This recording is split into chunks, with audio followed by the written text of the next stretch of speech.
سبيل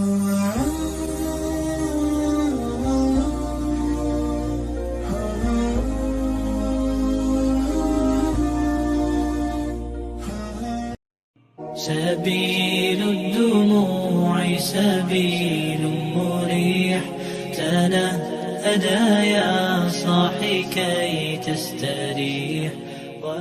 السلام عليكم ورحمة الله وبركاته. Waalaikumsalam warahmatullahi wabarakatuh. Alhamdulillahi rabbil alamin. Alhamdulillahilladzi khalaqal insana fi ahsani taqwim. Nahmaduhu wa nasta'inuhu wa nastaghfiruh. Wa na'udzu billahi min shururi anfusina wa min sayyiati a'malina. Man yahdihillahu fala mudilla lahu wa man yudlil fala hadiya lahu. Asyhadu an la ilaha illallah wahdahu la syarika lah wa asyhadu anna Muhammadan abduhu wa rasuluh. Allahumma salli wa sallim wa barik ala nabiyyina Muhammad wa ala alihi wa ashabihi wa man sara ala sunnatihi ila yaumiddin. Amma ba'du. Ibu-ibu yang dirahmati Allah Subhanahu wa taala, jamaah kajian Masjid As-Salam yang diberkahi Allah Subhanahu wa taala, mengawali majelis kita pagi ini, mari kita selalu bersyukur kepada Allah, memuji Allah Subhanahu wa taala atas segala kenikmatan yang sampai detik ini Allah masih memberikan nikmat iman Islam kepada kita, sehingga bisa hadir di tempat ini, di masjid ini. Mudah-mudahan kita semua dikumpulkan bersama di surga Allah Subhanahu wa taala. Salawat dan salam semoga Allah senantiasa melimpahkan, curahkan kepada Nabi kita Rasulullah sallallahu alaihi wasallam. Ibu-ibu yang dirahmati Allah Subhanahu wa taala, kajian kita hari ini tentang 6 karakter wanita yang pernah disebutkan di dalam kitab Ihya Ulumuddin. Imam Al-Ghazali menyampaikan dalam kitabnya tentang beberapa ciri wanita. Qala ba'dul Arab la tanbihu minan nisa'i sittah. Sebagian orang Arab berkata, jangan menikahi 6 wanita.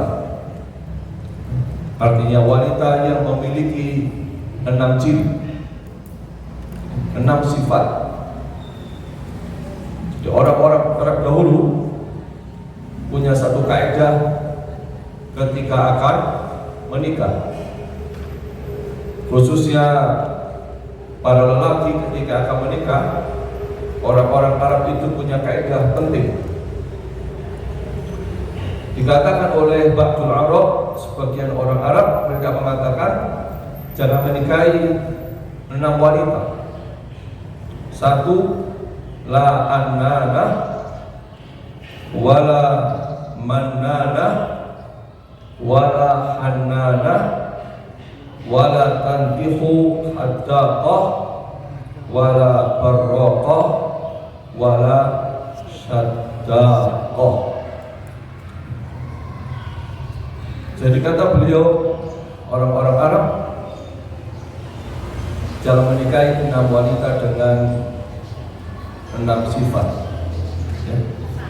1 annana, 2 mannana, 3 hannana, 4 haddaqah, 5 barraqah, 6 syaddaqah.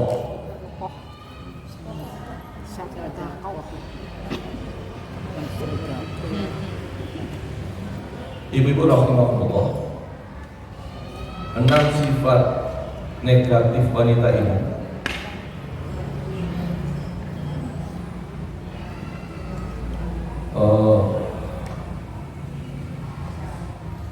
menjadi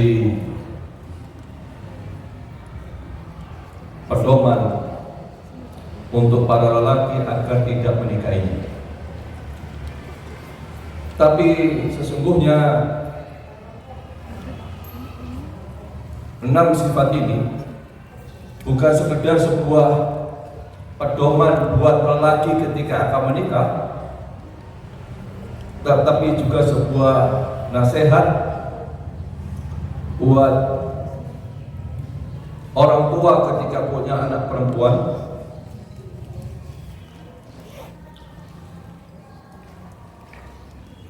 Juga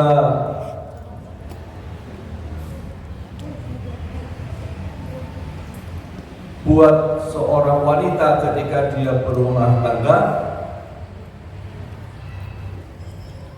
agar tercipta rumah tangga yang sakinah mawaddah warahmah.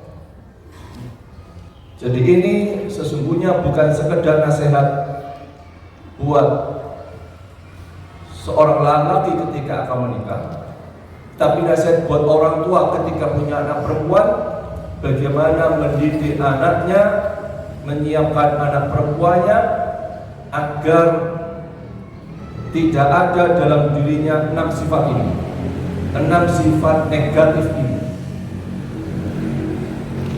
Begitu pula buat seorang yang sudah menikah, ungkapan ini adalah sebuah nasihat untuk memperbaiki rumah tangga, untuk memperbaiki keluarga agar tercipta rumah tangga yang sakinah mawaddah warahmah. Ibu-ibu yang dirahmati dimuliakan Allah Subhanahu wa taala.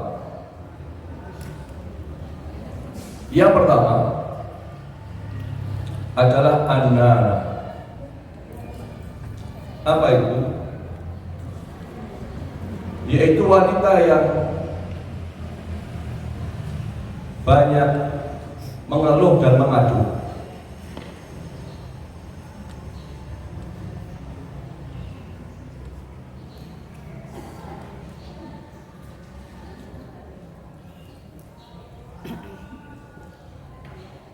Dia seperti membalut kepalanya dengan perban setiap waktu.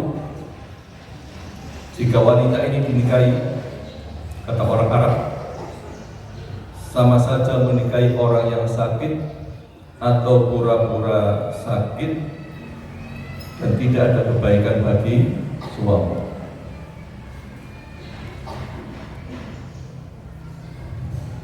Maka ibu-ibu yang dirahmati dimuliakan Allah Subhanahu wa taala,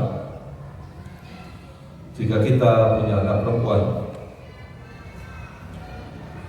agar ketika suatu saat dia menikah berumah tangga, maka jangan sampai anak-anak kita ini mudah mengeluh dengan beban-beban kehidupan.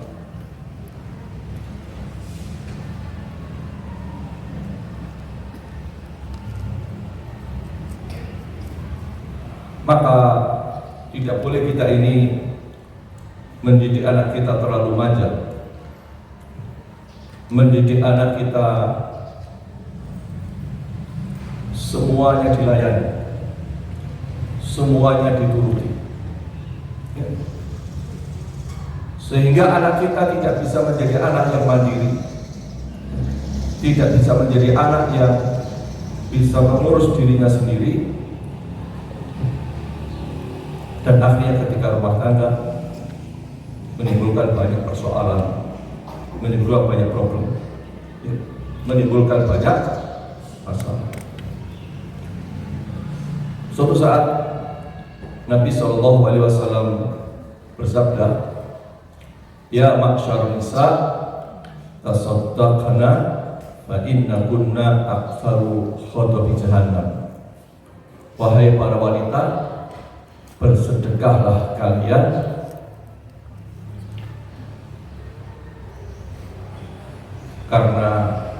kalian itu yang paling banyak menjadi bahan bakar neraka jahanam.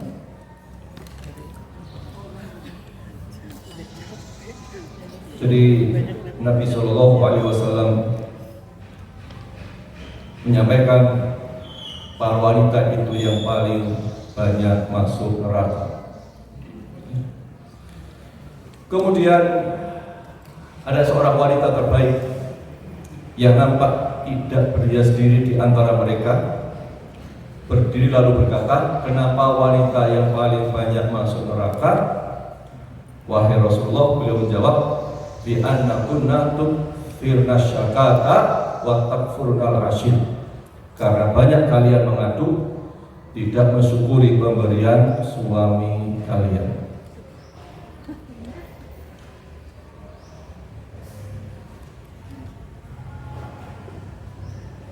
Jadi kata Nabi SAW,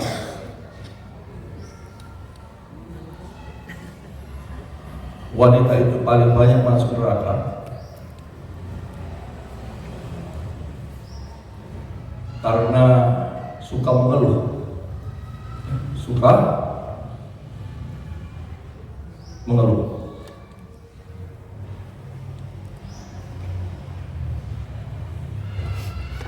Maka ibu-ibu yang dirahmati Allah Subhanahu wa Ta'ala, hindarkan diri kita dari banyak pengeluh.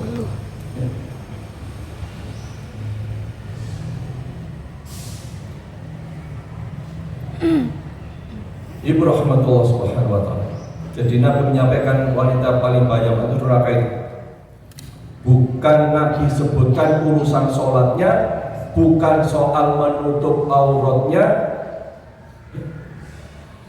bukan soal baca Qur'annya, bukan karena hadir majelis taklimnya, tapi karena suka mengeluh mengadu.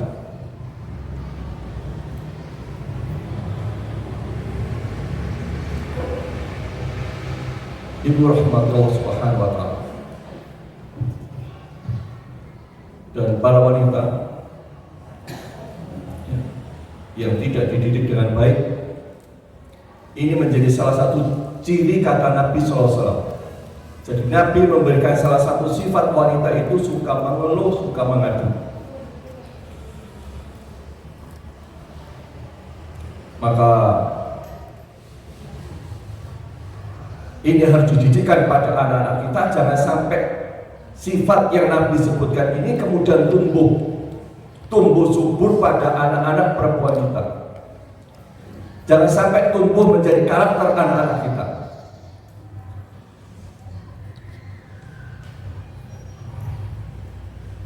Na'udzubillah. Maka ibu-ibu yang dirahmati dimuliakan Allah Subhanahu wa Ta'ala, ini kewajiban orang tua, kewajiban ayah ibunya, terutama ibu-ibu yang paling dekat dengan anak-anak perempuan.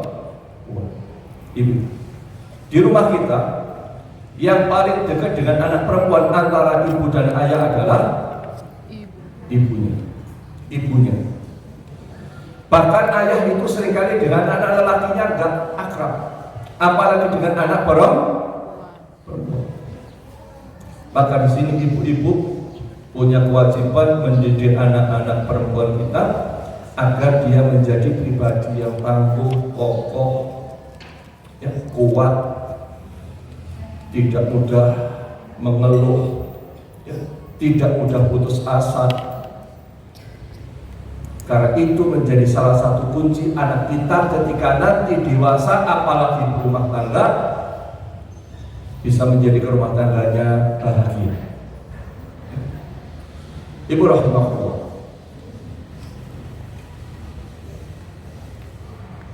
bahkan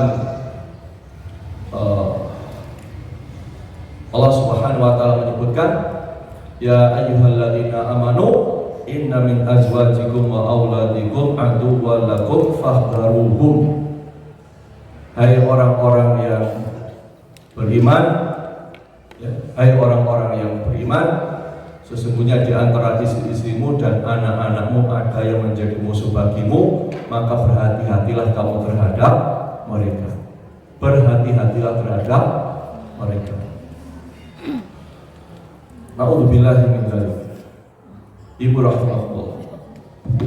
Dan wanita itu kadang-kadang dalam rumah tangga itu ketika ada beban, ada masalah, bahasa Jawanya ibu, bahasa Jawanya orang di kampung saya itu mandek no. Apa mandek no? Paham? Enggak paham? Mandek no itu nemen no, mendramatisir. Oh, dramatisir. Misalnya gini Bu ya. Contoh Bu ya.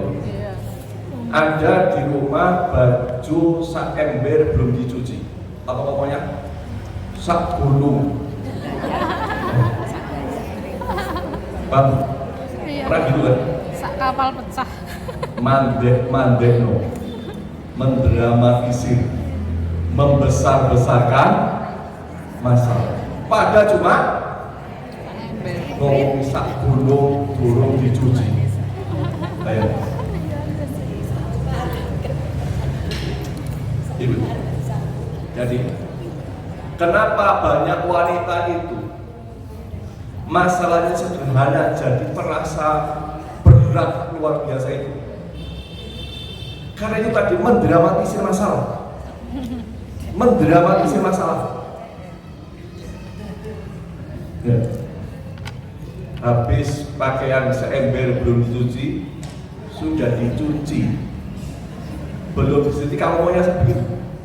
Baik, pakaian sak kamar belum disetrika, padahal cuma seember.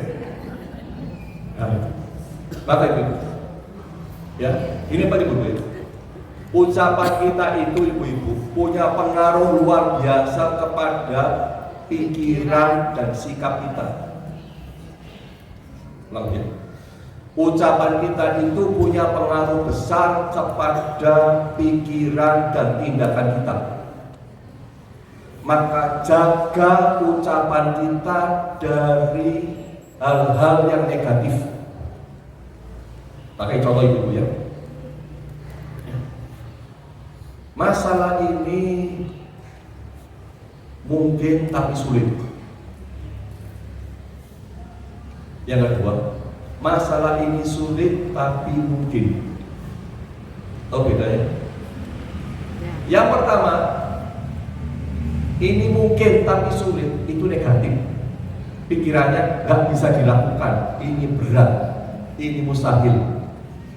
Tapi kalau bicaranya ini sulit tapi mungkin, mesti ada jalan keluar, mesti ada solusi, bisa diselesaikan. Maka ibu biasakan jaga ucapan dari yang negatif, jangan sampai membuat beban berat di dalam pikiran kita. Wong sak ember saja yo gampang,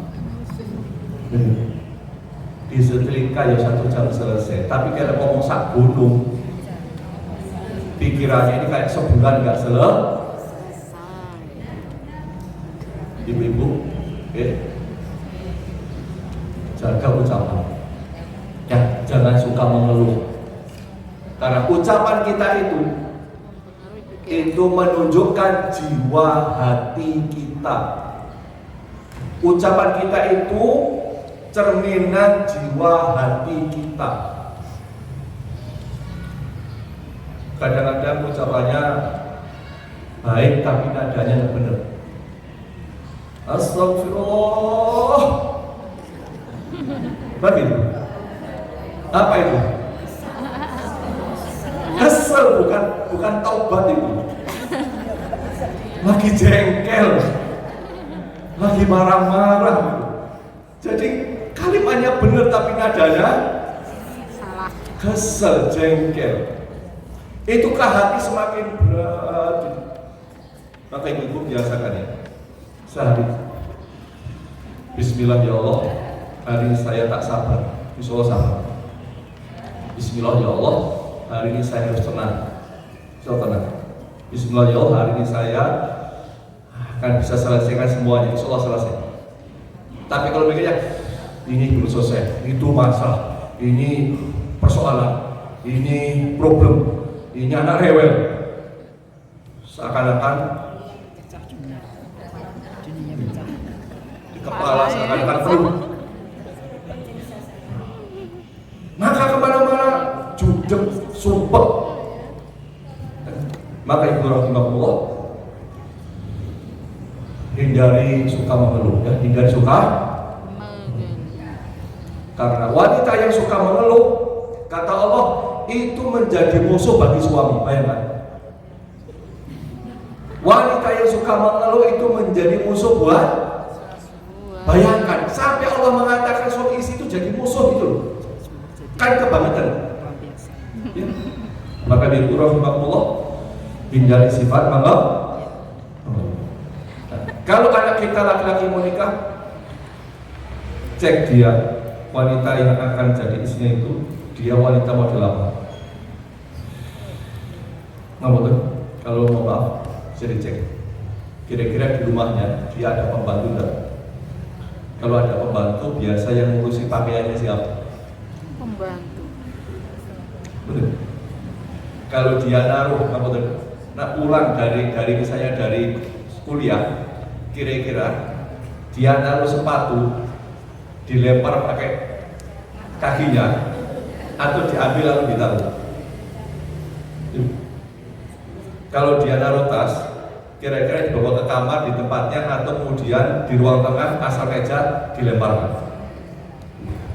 Ini akan jadi karakter orang.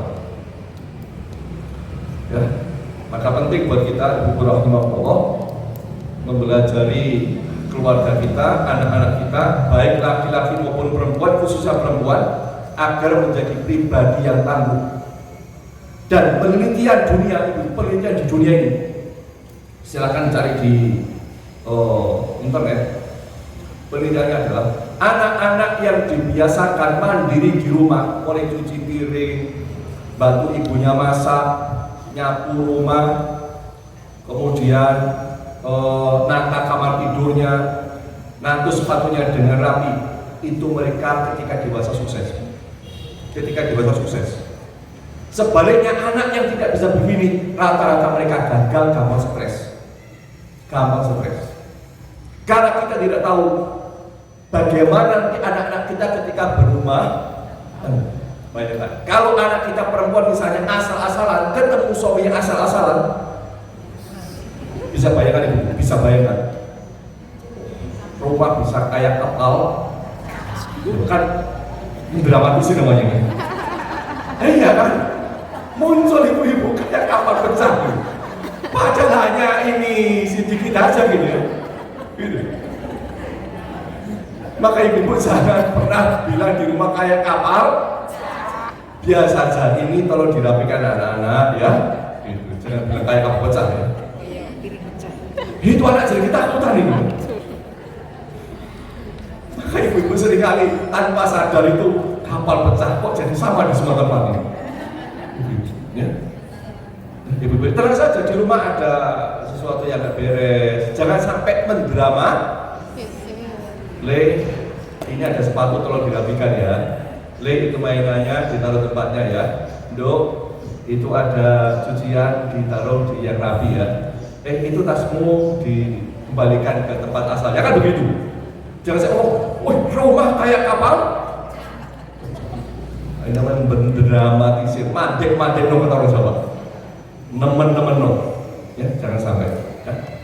Dan ini sifat buruk yang harus dihindari. Ya. Bu, habis ini nggak boleh bilang kapal pecah nih. Piring pecah. Biasa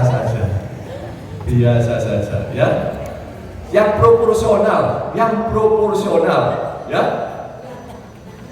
ya sepatu dirapikan, tas di tempatnya, jangan sampai berlebihan. Nah, yang kedua adalah manana. Manana adalah apa manana itu? Mengungkit kebaikan. Wanita yang terus mengungkit kebaikan-kebaikannya pada suaminya.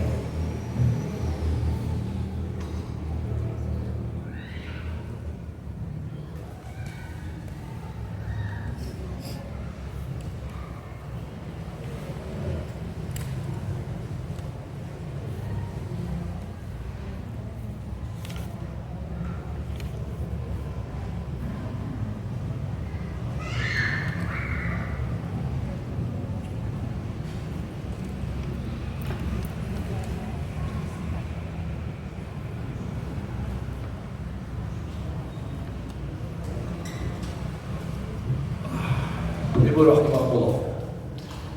Ya.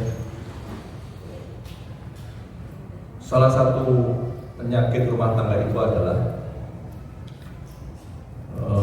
ketika sama saja suami suka mungkin, istri suka mungkin. Ya, kenapa? Mungkin itu ini sangat bahaya ini, sangat bahaya. Kenapa? Allah langsung memberi nasihat kepada kita. Allah langsung ngasih nasihat kepada kita.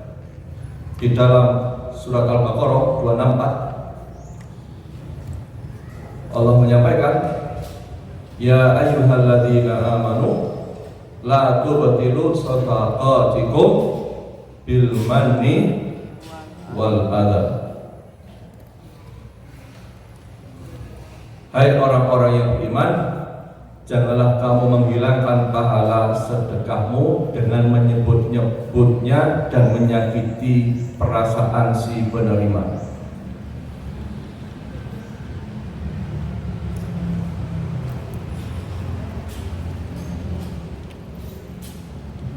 Jadi ibu rahimahullah,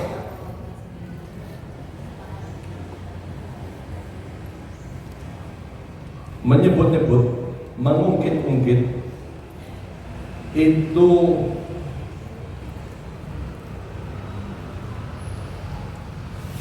akan menyakiti perasaan. Ketika perasaan itu sakit, itu susah diobati.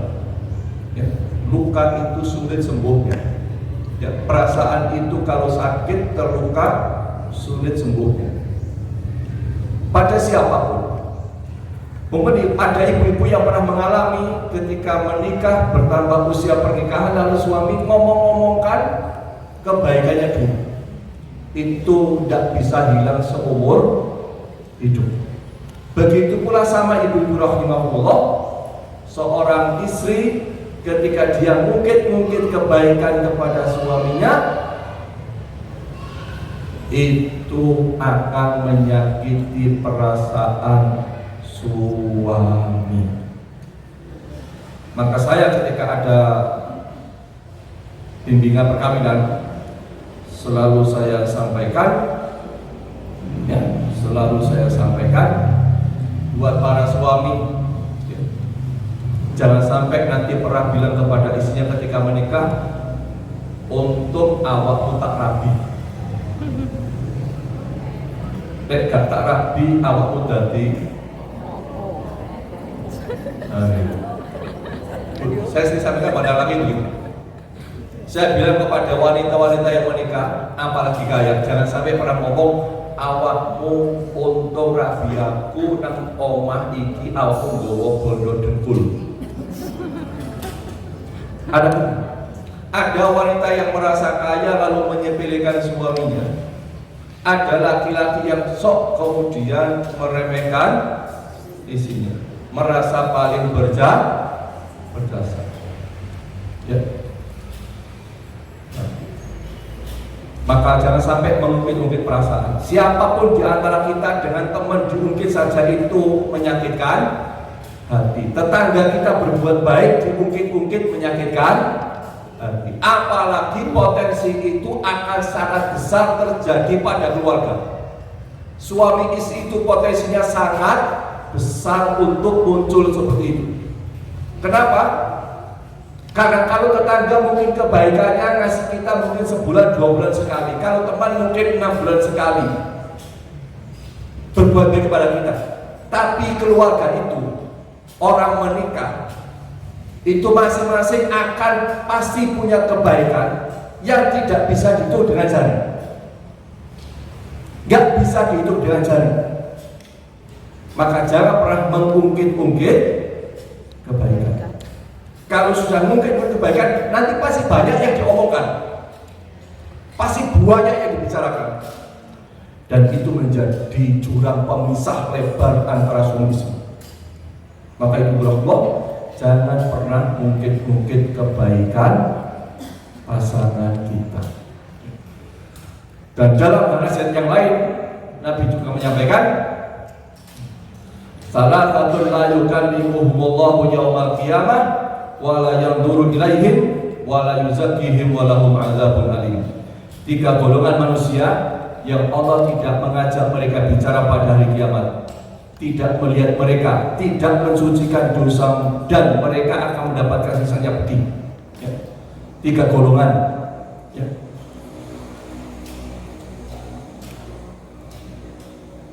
Dia bayangkan tidak diajak bicara sama Allah,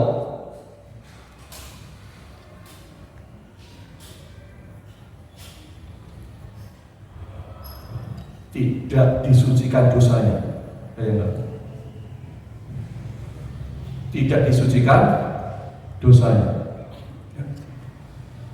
dan mereka mendapatkan siksaan yang pedih.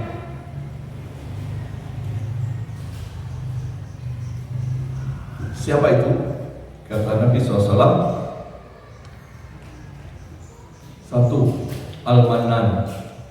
Di antaranya Al-Mannan. Apa Mannan itu? Orang yang suka mengungkit-ungkit pemberian. Orang yang suka mengungkit-ungkit pemberian. Maka ibu-ibu yang dirahmati dimuliakan Allah Subhanahu wa Ta'ala, ini bahayanya suka mungkit-mungkit pemberian, sampai Allah tidak melihat mereka, tidak mensucikan dosanya, mendapatkan siksaan yang pedih. Maka jangan sampai kita suka mungkit-mungkit jasa kita kepada keluarga, kebaikan kita kepada keluarga. Dan wanita itu kadang-kadang ini, karena rata-rata wanita itu ketika menikah dia ikut suami, betul? Kadang-kadang rumahnya jauh, istri ini misalnya di Jawa Tengah, suaminya di Malang, ikut suaminya di Malang. Ketika ada masalah mobil, Mas, aku is berkorban ninggalno keluarga, niki gano dulu, gano konco, kok terlunta-lunta, gitu. Jadi merasa dia meninggalkan keluarganya itu pengorbanan yang besar. Apalagi di mana nggak ada saudara, nggak ada siapa-siapa, menyampaikan saya sendirian, nggak ada teman, nggak ada keluarga, merasa tersiksa, merasa menderita, karena dia merasa telah punya pengorbanan besar dengan meninggalkan keluarga. Maka ibu rahimahullah, hati-hati kepada ini. Kenapa? Penghancur terbesar rumah tangga itu merasa paling berjasa, merasa paling berjasa. Na'udzubillah min dzalik. Na'udzubillah min dzalik. Maka jangan sampai kemudian kita merasa paling berjasa, ingin menang sendiri, paling hebat, egonya besar, keakuannya besar. Ibu rahimahullah, maka hati-hati harus menghargai pasangan kita, menghormati pasangan kita. Jangan sampai kemudian tidak ada perasaan itu kepada kita ketika kita berumah tangga. Ada sebuah tulisan yang bagus di Bromo, ketika ada problem rumah tangga. Saat istri merasa menang, sebenarnya suami sedang mengalah bukan kalah.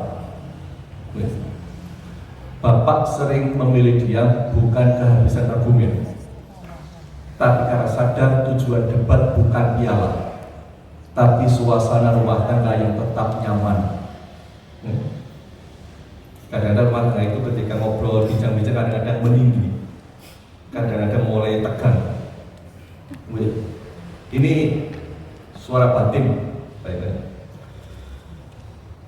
Dan kalau diteruskan debat bisa panjang. Kalau diputus, Bapak tahu siapa yang paling capek lebih dulu, dan itu biasanya bukan soal benar salah. Bagi laki-laki, mengalah itu strategi. Bapak menghitung menang satu kalimat bisa kalah satu malam. Itu suami begitu, dan resikonya terlalu mahal. Maka suami seringkali diam. Ketika ngobrol, ibu ngomong panjang, suami diam. Ya. Bukannya nggak punya argumen, tapi cenderung diam. Ya. Kadang istri terlihat menang telak. Oh, saya menang. Padahal Bapak sudah selesai sejak awal. Karena memilih damai daripada bukti siapa paling logis. Bukan itu. Memilih berdamai itu lebih utama daripada menunjukkan dia paling logis. Enggak. Bapak paham emosi sedang tinggi, maka dia menenangkan diri. Masuk dengan logika seringkali percuma. Yang dibutuhkan seringnya rasa didengar, bukan dibantah. Maka ibu kalau ngomong pengennya didengar. Maka suami kalau dengan ngomong banyak, suami diam. Semuanya pengen jelaskan, pengen meluruskan, tapi khawatir bertengkar, maka didengarkan saja. Didengarkan saja. Mengalah bukan berarti setuju. Ya. Jadi kalau laki diam dengan bicara banyak, bukan berarti dia setuju.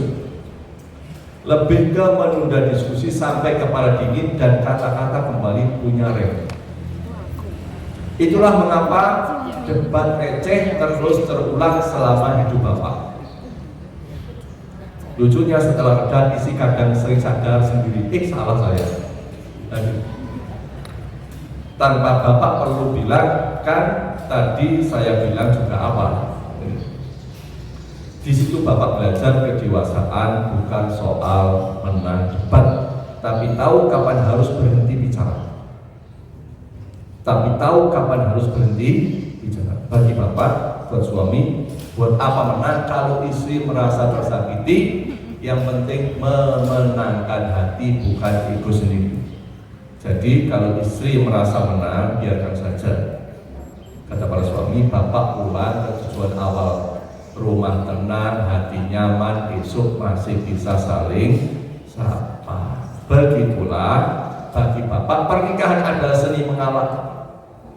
Walaupun sering berakhir lelah, tapi tujuannya tetap sakinah, mawaddah, warahmah. Ibu-ibu, maka kalau ibu-ibu ngomong panjang lebar suami dia, ibu harus tahu kondisi ini. Ibu harus tahu perasaan suami, ibu harus bagaimana pikiran suami. Ya, maka ini pentingnya memahami masing-masing suami istri. Yang ketiga, Hanana. Apa itu Hanana? Dia adalah wanita yang merindukan suami yang lain atau anak dari suami yang lain. Ini biasanya terjadi kepada wanita yang menikah posisinya janda. Jadi dia pernah berumah tangga, lalu berumah tangga lagi yang kedua. Entah berumah tangga pertama itu karena cerai hidup maupun karena suaminya meninggal dunia. Ya. Maka Nabi SAW sampaikan kepada para lelaki itu, kalau ingin menikah, salah satu pilihan terbaiknya adalah menikahlah dengan perawan. Jangan menikah dengan janda. Kenapa? Kalau nikah dengan janda nanti dibanding. Karena beberapa kali datang ke saya seorang istri begitu. Dia nikah posisi janda, lalu ketika dia ceritakan suaminya, dia juga ceritakan suaminya yang lama.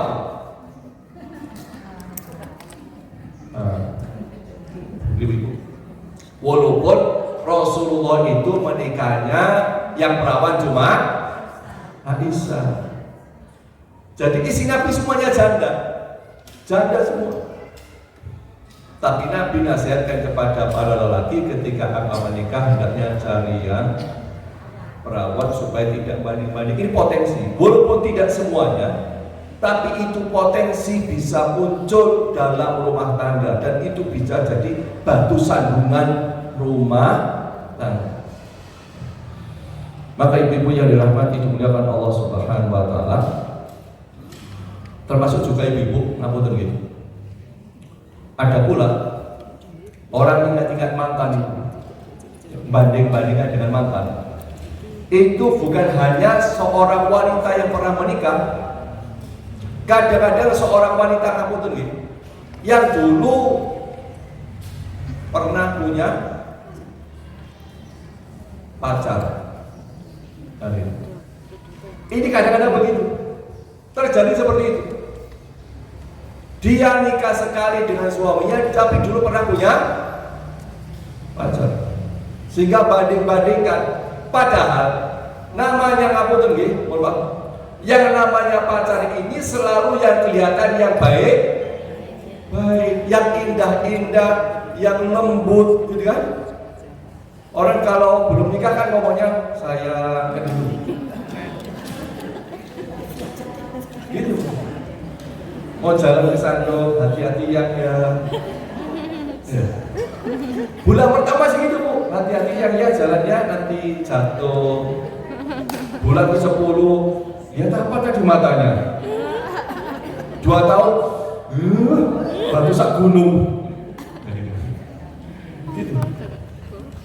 Maka ibu rahmat jangan pernah memikirkan soal mantan, baik itu mantan suami beneran maupun mantan. Maka pacaran itu sesungguhnya perkara yang dilarang oleh Allah. Karena itu bisa muncul potensi seperti itu. Ya. Nah, apalagi begini. CLBK. Nah, ini lebih bahaya. Ya, ini sangat bahaya.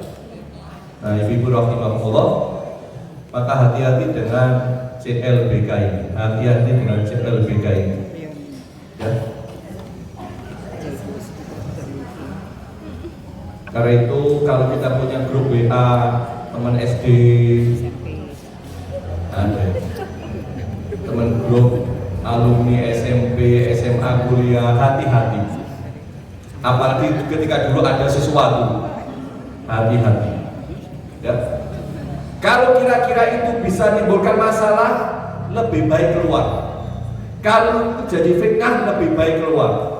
Kalau ada sesuatu yang mengganggu, nomornya diblokir atau dibuang. Dan rumah tangga harus saling mengingatkan, jangan sampai timbul masalah begini. Ibu-ibu rahimahullah, dulu saya pernah kira-kira mungkin 8 tahun yang lalu dalam kebetulan teman saya kuliah itu dari Flores datang ke Malang. Namanya dari Flores ke Malang. Teman kuliah belum tentu 2, 3, 4 tahun ke Malang. Teman-teman ngadakan reuni. Seizin istri saya, nih saya izin ada reuni teman-teman kuliah. Apa bilang istri saya? Bi, hati-hati ya. Ya, itu baik buat pengikat saya agar jaga diri, jaga diri. Sampai saya foto itu, saya hati-hati jangan sampai saya foto bisa ini jadi fitnah. Namanya orang reuni kan bisa makan-makan foto-foto teman-teman ini. Itu jadi fitnah. Maka ibu Allah, hati-hati dengan teman-teman lama kita. Ya, karena di situ bisa timbul fitnah. Ya. Maka seorang wanita hendaknya dia menghindarkan dari membanding-bandingkan dengan siapapun, terutama dengan mantan, entah mantan suami, entah mantan yang dulu sekolah dengan kita. Ya. Nah, maka sebaiknya wanita ibu-ibu itu suka puji suaminya. Ya, ini Bu, kenapa wanita harus puji suaminya? Ya. Dan bangga kepada suami, itu penting. Karena di luar rumah suami lebih sering dikritik daripada diapresiasi. Suami jenengan di rumah itu banyak musuhnya, betul. Di kantor saya ini banyak musuhnya, banyak orang yang senang, banyak orang iri, banyak orang hasad, banyak target kerja, tuntutan hidup, dan ekspektasi yang tak pernah habis. Ya. Suami terlihat kuat, tapi validasi itu tetap dibutuhkan. Pulang kelihatan senyum, tapi masalahnya banyak. Itu suami. Bukan untuk pamer, tapi untuk menguatkan langkah suami jenengan. Banyak suami pulang ke rumah bukan membawa cerita, karena tak tahu harus didengar atau malah dihakimi. Mau cerita istri khawatir, didengar atau disalahkan, itu masalah suami. Maka seringkali diam, ada masalah itu suami diam, pulang. Satu kalimat sederhana dari istri, aku bangga sama kamu mas. Seringkali lebih ampuh daripada nasihat panjang siapapun. Pujian dari istri bukan membuat suami besar kepala, tapi membuatnya merasa jerih payahnya berarti, membuat jerih payahnya dihargai, membuat jerih payahnya bermakna. Di dunia yang keras pada laki-laki, rumah seharusnya menjadi tempat paling aman untuk gagal, lelah, dan rapuh. Bagi laki-laki, rumah itu harus menjadi tempat terbaik buat dia, karena di luar rumah itu berat. Suami yang dihargai akan lebih ringan melangkah, lebih ikhlas berjuang, lebih kuat memikul tanggung jawab. Tapi kalau suami nggak dihargai, biasanya dia mudah rapuh, dia mudah putus asa, dia mudah jatuh. Gitu. Kadang yang dibutuhkan, yang suami butuhkan bukan solusi, tapi pengakuan bahwa ia sudah berusaha sebaik mungkin. Ulang ya. Kadang yang suami butuhkan bukan solusi, nggak perlu ngasih solusi, nggak perlu ngasih saran, cuma butuh pengakuan bahwa dia sudah berusaha sebaik mungkin. Karena di balik laki-laki yang terus bertahan, ada istri yang memilih menguatkan bukan menjatuhkan. Ibu-ibu nanti pulang muji suami, ya, mas, engkau pahlawanku. Gitu. Langsung masuk kamar. Gitu. Ya, jangan sampai pulang isi cemberut tambah support lagi.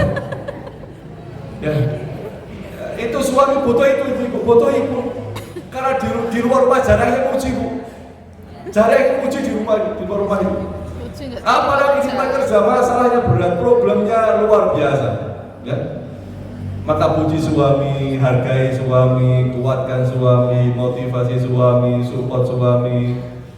Ya, itu cara membangun keluarga yang baik agar suami merasa jadi raja dan Anda akan jadi permaisurinya. Kalau ibu-ibu sudah menjadikan istri sebagai raja, maka istri akan jadi permaisurinya. Kan? Tapi kalau suami sudah direndahkan, maka menganggap istri jadi musuhnya. Maka istri akan jadi musuh buat suami. Na'udzubillah min dzalik. Okay? Yang keempat, haqqaqah. Dia adalah wanita yang memandang tajam segala sesuatu dengan biji matanya. Oh. Biji mata. Baik, ngeri kalimatnya ya. Kalimatnya agak gimana gitu. Memandang tajam segala sesuatu dengan biji matanya. Ia tertarik sehingga membebani suaminya dalam belanja. Jadi kalau yang pertama, kedua, ketiga itu membuat terkuras emosi suami, perasaan suami, jiwa suami. Kalau yang keempat, menguras kantong suami. Jadi pertama, kedua, ketiga itu menguras jiwa, hati suami, emosi suami. Itu lelah. Yang keempat ini menguras kantong jual. Karena itu sasaran orang ngasih diskon itu mesti ibu-ibu. Nah, gitu. Di kampung-kampung itu kalau orang jualan itu mesti yang didatangi ibu-ibu. Di kantor-kantor itu orang kalau promosi mesti ke ibu-ibu. Karena ibu-ibu itu apa-apa yang dilihat itu pengen dibeli. Padahal di rumah sudah punya banyak, baju sudah 3 almari penuh. Ya, bukan murah kan? Bahasanya mumpung murah bukan kebutuhan, mumpung diskon bukan kebutuhan. Ya, pikir oh ini bagus ya, gitu. Bukan kebutuhan, tapi lihat bagus, murah, diskon, lalu pengen beli. Padahal di rumah sudah ada. Bahkan di rumah banyak yang belum dipakai, gitu kan? Iya. Ibu-ibu jilbabnya sampai deret-deret gitu. Sesuai warna. Hari Senin pakai ini, pagi ini, siang ini, sore ini. Besok ganti lagi. Gitu. Nah, maka ibu-ibu rahimahullah, hati-hati urusan belanja rumah tangga, ya. Hati-hati urusan keluarga dalam urusan belanja, ya. Maka ibu rahimahullah, kalau belanja, ya, satu niatkan untuk kebaikan, bukan untuk menumpuk-numpuk belanjaan, bukan menumpuk-numpuk kepemilikan, ya. Menyusun anggaran dengan cermat, mengutamakan kebutuhan daripada keinginan, memanfaatkan diskon boleh tapi bijak. Si orang diskon mesti ditunggu, ya gak bijak kan namanya. Ketok murah, wah itu 70% ya gitu ya, lalu beli. Membeli barang berkualitas, hindari hutang yang tidak perlu, ya. Menjaga sikap sederhana dalam belanja, memanfaatkan barang yang ada, bersyukur atas rezeki yang dimiliki. Ibu. Jadi niatkan untuk kebaikan, belanja apapun untuk kebaikan, ya. Termasuk nyusun anggaran dengan baik. Ibu-ibu, kalau ibu-ibu mau belanja ke warung, ditulis dari rumah. Kalau nggak ditulis, yang dilihat dibeli. Yakin ibu-ibu begitu. Di rumah pengennya belinya tempe, tahu, sayur, telur. Ketemu lihat ada ikan, dibeli. Lihat ada nugget, pengen. Lihat sosis, pengen. Akhirnya semuanya dibeli. Ibu-ibu, biasakan ditulis dari rumah. Dan disiplin, saya mau belanja ini, kebutuhan saya ini, saya harus beli ini. Mata tutup lihat catatan, jangan lihat belanjaan tapi lihat catatan. Merembet pasti. Iya, merembet. Ibu saya dulu ketika kecil, ibu saya kan kecil itu, saya SD itu, saya itu di rumah itu tukang belanja. Saya SD kelas 3 itu disuruh belanja sama ibu saya, bawa sepeda pancal ke Batu. Sepeda pancal dari subuh berangkat ke Batu, sama ibu saya mesti dibawa catatan, "Lek, belanja lagi ya." Itu kan catatan. Iya, terasi, lombok, garam, tempe, tahu. Saya ingat, mak saya nyatet pakai kertas sobek gitu, pakai pensil. Tulisannya, masya Allah bagusnya orang dulu ya. Pelatihnya masya Allah bagusnya, nggak kayak kita ya. Itu belanja yang baik itu sebelum berangkat ditulis. Ibu-ibu kalau ke mall ditulis. Ditulis, ya. Kalau nggak ditulis, semuanya pengen dibeli mesti, ya. Semuanya pengen dibeli. Maka hati-hati dengan belanjaan, ya.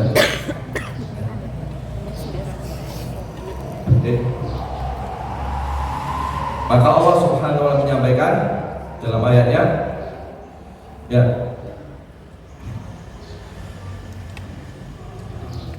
wa ata dzal qurba haqqahu wal miskin wa ibnas sabil wa la tubadzir tabdzira innal mubadzirina kanu ikhwanas syayatin wa kana syaitanu bi rabbih kafura.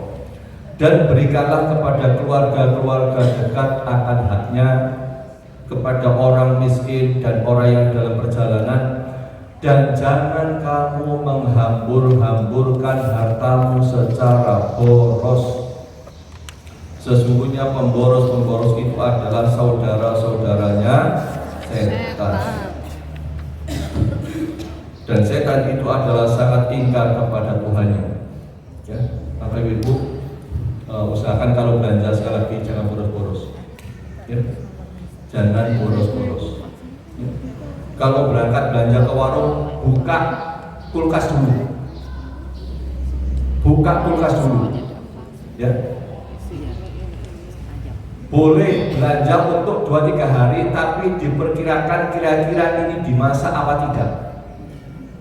Sudah belanja untuk 3 hari, 3 hari nggak kemasak. Beli lagi terbuat, beli lagi sampai busuk. Ya Allah. Ya, ibu-ibu, kenapa dulu itu ya? Keluarga itu rata-rata berkah.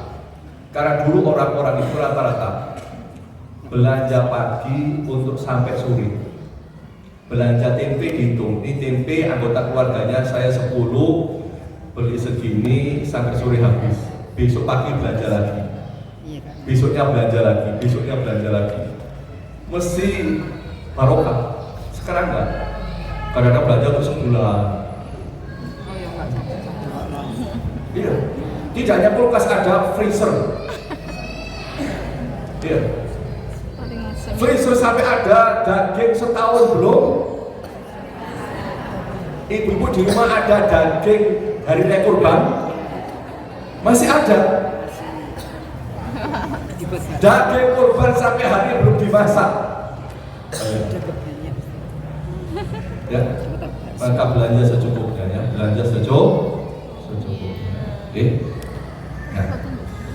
Dan Allah mengatakan apa? Wala tusrifu innahu la yuhibbul musrifin. Jangan berlebih-lebihan, sesungguhnya Allah tidak menyukai orang-orang yang berlebih-lebihan. Allah tidak suka orang yang boros. Allah tidak suka orang yang suka hidupnya mubadzir. Ya, Bapak Ibu, biasakan secukupnya, sederhana. Ya, nggak usah berlebihan. Masak diperkirakan kira-kira habis apa enggak, kira-kira termakan apa tidak. Ya. Jangan hanya asal pingin lalu semuanya dimasak atau semuanya dibeli. Di rumah kadang-kadang numpuk ini, lauk ini, semeja penuh. Ya, ya Allah, ya jangan sampai ibu ya. Karena dulu ibu saya kan sudah ada 10. Emak saya kalau masak itu dihitung. Tadi beli kerupuknya sekian, jatahnya harus pas. Kalau sampai ada yang ambil lebih, masih yang lain nggak dapat jatah. Tempe diiris sekian, jatahnya ini. Semuanya harus ngambil sesuai dengan jatahnya. Kalau ada yang ambil lebih, mesti yang lain nggak kebagian. Gitu.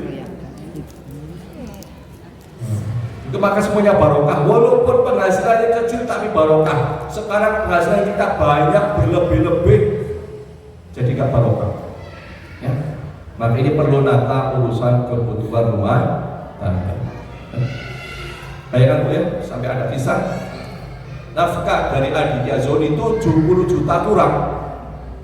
Penyebabnya Yasmin Oi gugat cerai suaminya akhirnya terjawab. Bayangkan, dikasih belanja 70 juta sebulan kurang.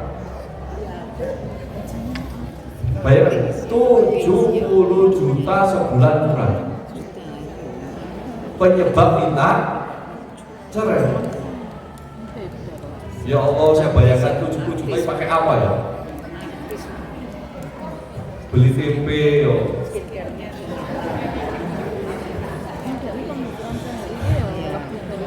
Bayangkan ya Allah gitu, nggak bayangkan begitu. Ada wanita seperti itu. Ya.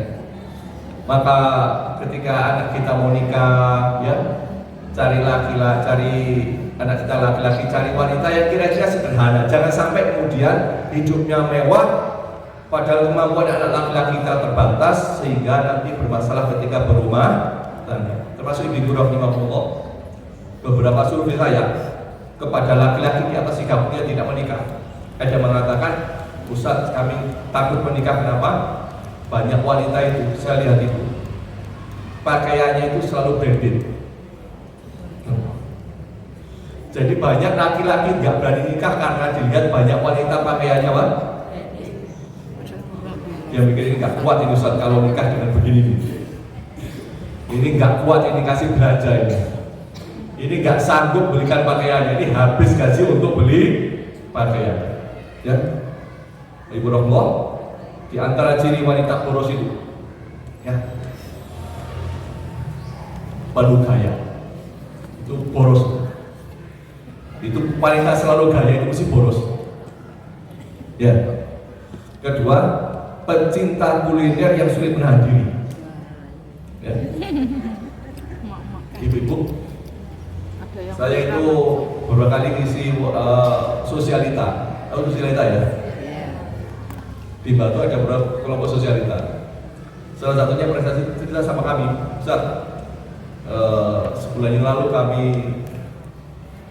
acara begini ini, kumpul-kumpul begini, beli rujaknya di Surabaya. Beli rujak. Bayangkan hanya untuk sepiring rujak beli di. Nggak bayangin. Sesungguhnya yang dicari itu bukan rujaknya, tetapi foto di warung rujak, selfie, kemudian upload. Jadi orang pada wah beli rujak di. Orang itu nggak perhatikan rasa rujaknya enggak, tapi sensasi beli rujak di Surabaya ini. Ibu ya rujak ya di Malang banyak, di pojok-pojok kampung ya banyak, bahkan menjadi lebih enak ya. Atau penyuka liburan yang sulit diam, sukanya ngalor ngidul gitu. Ya. Atau penggemar produk kecantikan yang berlimpah. Nah, maka Ibu Rahimahullah, hindari hidup boros, ya, hindari hidup boros. Ya. Na'udzubillah min dzalik. Sampai kemudian Ibu Rahimahullah, ya, yang kemarin memprihatinkan, sampai ada guru P3K rame-rame gugat cerai suami.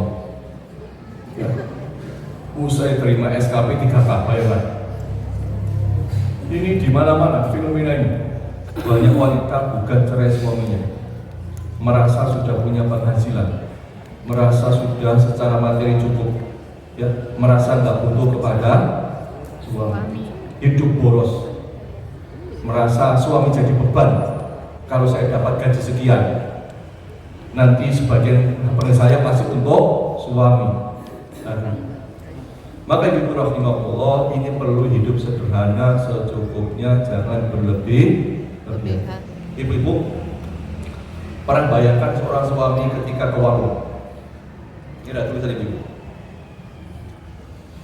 dilema bapak-bapak makan di warung, pengen pesen air putih hangat biar sehat tapi takut dikira miskin.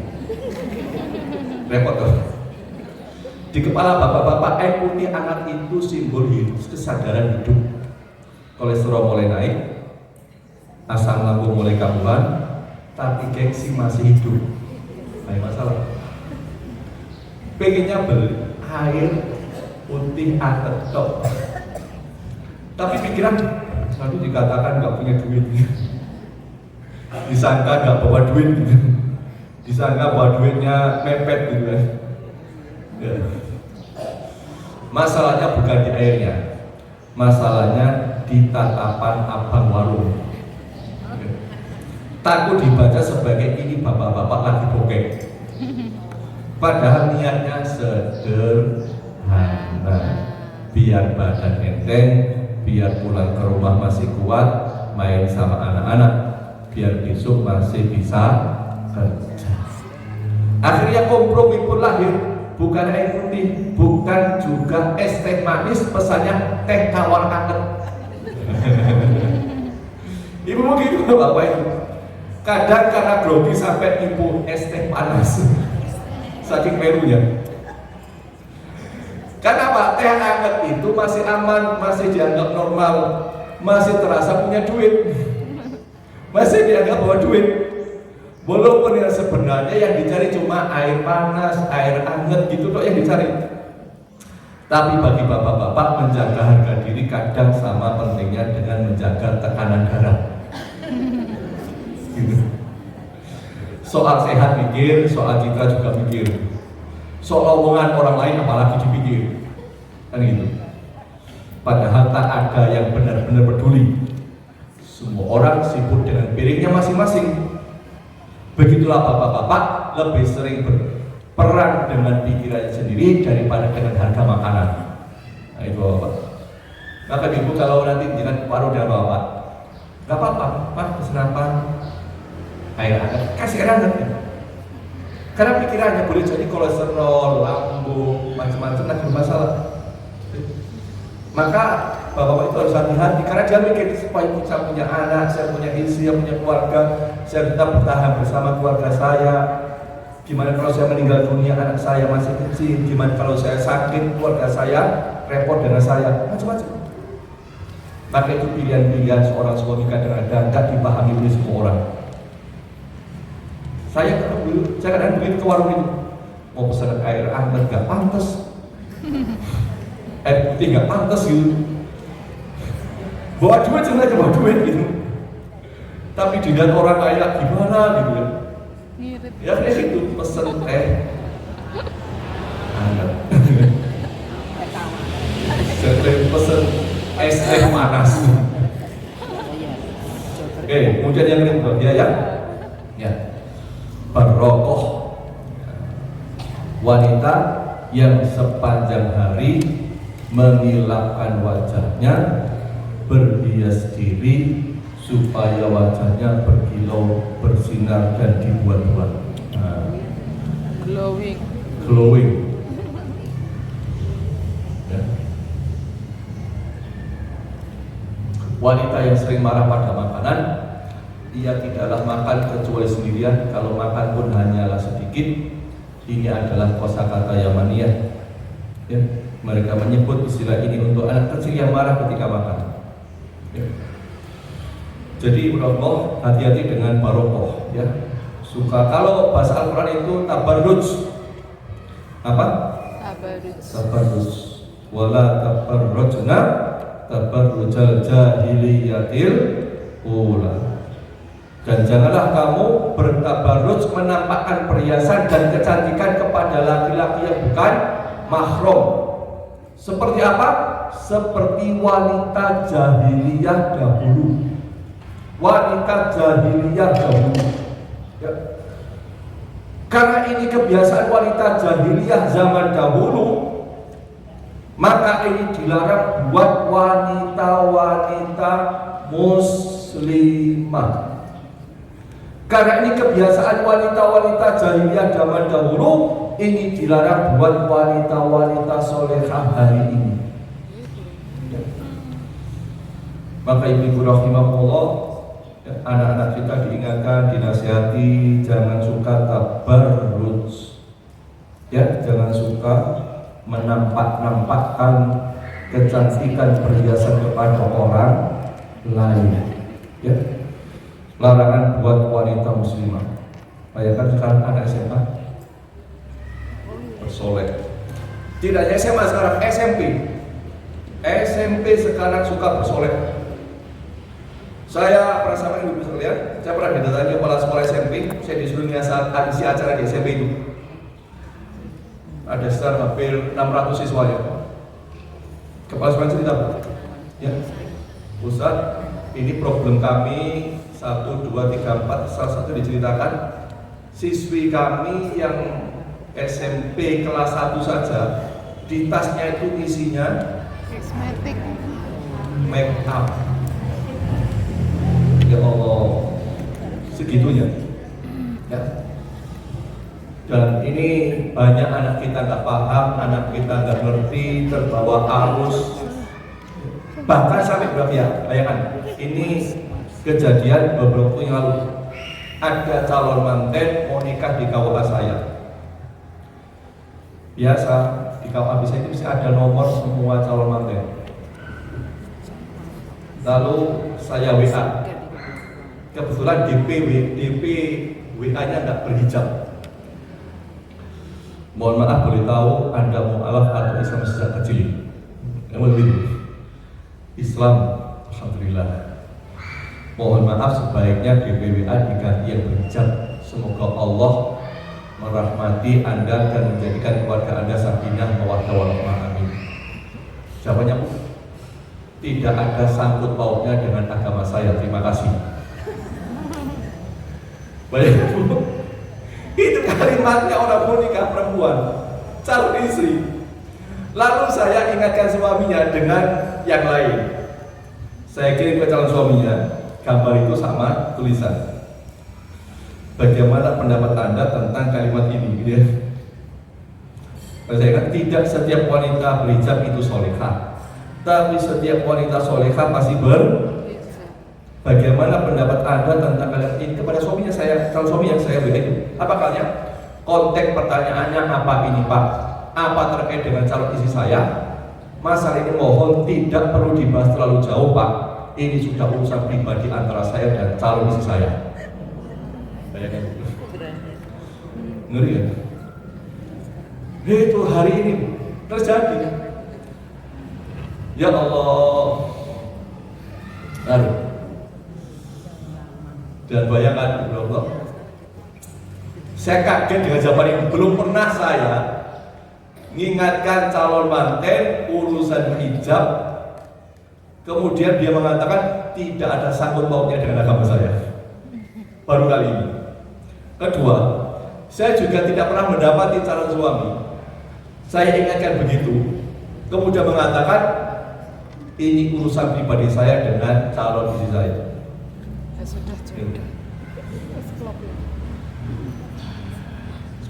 Biasanya calon suami itu mengatakan terima kasih Pak sudah mengingatkan calon istri saya. Kenapa dia jawab ini? Karena sesudah saya WA ke calon istrinya, mungkin istrinya calon suami forward ke calon suami gitu kan. Dia forward ke saya ke calon suaminya, lalu komentarnya begitu. Na'udzubillah min dzalik. Maka ibu rahimahullah, didik anak kita agar menjaga dirinya itu penting. Jangan seperti ini. Ini saya bayangkan, ya Allah, urusan hijab tidak ada dengan agama itu kan masalah besar, masalah rumit ini. Ini sederhana, masalah dasar yang harus paham. Ya Allah, ini kisah nyata itu. Dan ketika saya sampaikan, ternyata apa betul. Setelah saya WA begini, saya kaget. Saya cek datanya di aplikasi tentang dia dan orang tuanya. Walhamdulillah, ternyata yang buat saya kaget, bapaknya laki-laki itu teman saya. Bapaknya si laki-laki teman saya. Dan bapaknya jenggotnya sendiri. Ibunya laki-laki itu bercadar. Saudaranya laki-laki, ini saudara kandung perempuan bercadar semua. Bayangkan. Itu ayahnya kemudian saya WA. Saya pengen ngobrol. Beliau cerita sama saya, curhat, ya Ustaz, ini ujian kami, keluarga, sudah saya ingatkan, sudah nasihati. Ya Allah Ustaz, saya berat ini. Anak saya laki-laki sudah saya ingatkan, diingatkan sama ibunya, didudukkan sama ibunya, dinasihati sama ibunya, nggak bisa Ustaz. Itu sampai kemudian saya bilang sama anaknya, sampai saya bilang sama anak saya, wong sing angel dhewe kudu loro iki. Siji wong gendeng, loro wong jatuh cinta. Sampai bapaknya bilang begitu kepada anaknya. Wong gendeng, wong jatuh. Bayangkan sampai segitunya bapaknya pengen nazaki anak laki-lakinya. Sampai bapaknya bilang, Li, bapakmu ini Li, lek ceramah, khutbah, ngasih nasihat orang di rumah Li, loh anaknya dewe kok gini. Ya Allah. Dan ketika akan nikah, padahal ketika mau nikah sudah saya ingatkan, di jomblo saya ingatkan, semua perempuan saya ingatkan ketika jombloan, bimbingan pranikah, saya wajibkan semuanya ketika nikah untuk aurat. Dan saya kasih semua orang manten di kantor saya ingatkan, semua kalau nikah pakaiannya wajib menutup. Gitu tuh. Di nikahan masih saja nggak jilbaban. Padahal keluarga laki-laki semuanya pakai cadar. Bayangkan, seorang ibu pakai cadar punya mantu enggak? Lu kan neng ati kan nolongsor. Iya, bayangkan beratnya jadi seorang ibu yang seperti itu. Ya Allah, maka ibu ini pentingnya didik anak kita dengan baik. Okay? Kemudian yang terakhir, sadaqah. Sadaqah adalah lebar sudut mulutnya. Ini adalah tipe wanita yang banyak bicara. Banyak bicara.